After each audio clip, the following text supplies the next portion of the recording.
يا احلى صباح الخير في الدنيا. تخيل تصحى تلاقي ده مكانك وده فطارك والمرجحة دي في اوضتك ودي بلكونتك والمنظر الجميل ده كله بتاعك، فتاكل وتتمرجح في اوضتك زي البشوات، تنزل تتمشى على البحر وكلك حيوية، وتطلع المغربية تقول هنخرج فين النهاردة، وتشوف الترام وتاكل كبدة الفلاح وتحلي بألبان سويسرا، وتتمشى في شوارع اسكندرية في المطر لحد الفجر، ويطلع عليك الشروق ومتعته. فكمل الفيديو وهقولك ازاي تعيش احلى ايام في اسكندرية.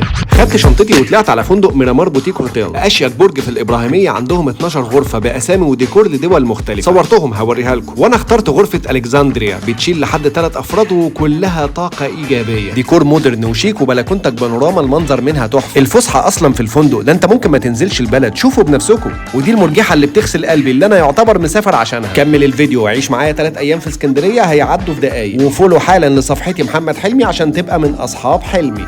شفت اهو جمال الغرفه شغلك ونساك تعمل فولو، تروح لوحدك او مع حد بتحبه والعرسان هيتبسطوا فيها كانكم سافرتوا اوروبا. وبعدين في اللي مش راضيين يعملوا فولو دول يا حبيبي اكتب محمد حلمي عربي او انجليزي هتلاقي الصفحه، دوس على زرار الفولو بس كده بقيت من اصحاب حلمي. خشوا اتفرجوا على باقي الفيديوهات. تعالوا اوريكم الركن الخفي للفسح في اسكندريه خصوصا في نهايه الشتاء. اولا نزلت خدت ترام بس الجو كان ساقع، لبست زعبوطي وطلعنا على البان سويسرا، ده احسن واحد يقدم لك طواجن كل حاجه عليها جبن، لحمه او فراخ او جمبري، عليهم ميكس الجبن بتاعه الخطير، وتحلي بعدها بسكالانس عباره عن حلاوه وقشطه ومربى وعسل يلكم. في كلمه اللي هيعرف يقراها انا عازمه على الغداء، كل واحد يركز بس ابعتها لي فويس.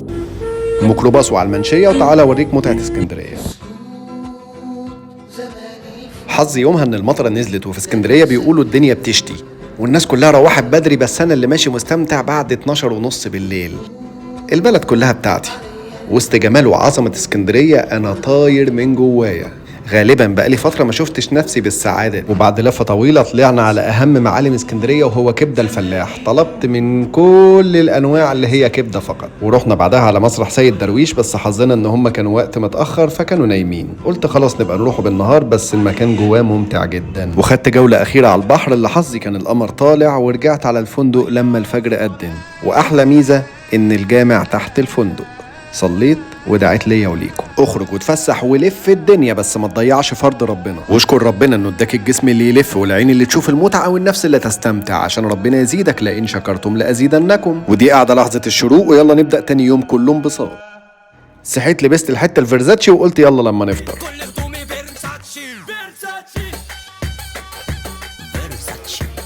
ده شكل فطارهم الممتع، بيجيلك لغايه الاوضه وحبست بعده بكابوتشينو. وتعالوا نلف على الغرف اوريكم جمالها. الغرفه دي اسمها تكساس، بتسع ل3 افراد وبانوراما على البحر. كل الغرف فيها تلفزيون ومرجحه وكراسي او فوتيل القعده، وحمام كل اوضه مختلف عن الثانيه. ويلا ندخل على غرفه اثينز اللي هي اتينا، مساحه اكبر وتنفع لو اسره، والفيو بتاعها بشكل دائري والوانها تحفه، وغالبا دي من اوسع الغرف عندهم واشياكهم في وجهه نظري. وغرف تانية كتير، نابولي وموناكو وفلورنس وسانتوريني اللي هتجنن واشوفها، واغادير واندلسية ومارسيليا وبرشلونة وكايرو، وكلهم مكتوبين في مدخل الفندق. شكلهم وتفاصيلهم على صفحتهم فيسبوك وانستجرام، ادخلوا على صفحتهم شوفوا ذوقكم مع مين فيهم. وشكل الفندق بيديك فخامة وخصوصية، وعندهم بار شيك جدا وعليه كل المشروبات. في اليوم الاخير لبست وتشيكت ونزلت اتمشيت على البحر في وسط السحاب اللي شكله خطير. وفي المغربية طلعت على اشهر كافيه على البحر اسمه ويف في سبورتنج، وطبعا مفيش قطة بتشوفني الا وتيجي تلعب معايا. ورحت اقصى اليمين عند سان ستيفانو اتمشى شويه، ورحت اقصى الشمال عند مكتبه الاسكندريه، وانهيت اليوم بكوبايه الشاي الخطيره، وقلبتها على طريقتي مش على طريقه جعفر العمده.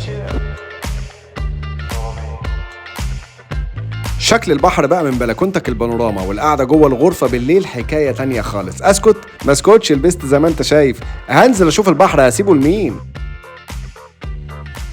وكالعاده طلعت فوق قدام الفندق، لقيت قطه مستنياني وكاني امين عامل قطط في مصر. نمت مستمتع وصحيت اخد الفطار بتاعي على المرجحه، وقلت اخش اصلي ظهر وعصر جمع تقديم عشان انا على سفر وراجع القاهره. تجربه عظيمه جدا لفندق خلاني الف العالم في مكان واحد، واستنوني فيه الايام اللي جايه لان بصراحه ما يتشبعش منه. رقمهم وصفحتهم قدامكم على الشاشه، وعشان تلاقي حجز حاولوا تحجزوا قبلها بفتره، قولوا لهم تبع محمد حلمي وهتاخدوا توصيه وخدمه ممتازه. وانا حجزت سويفل وروحت بيه، وقريب هاخد سويفل واطلع على رحله ومكان جديد. تفتكر اروح فين؟ لما تعمل فولو يا اخويا هتعرف. اعمل فولو لمحمد حلمي يا اخويا، اتفضل يا اخويا.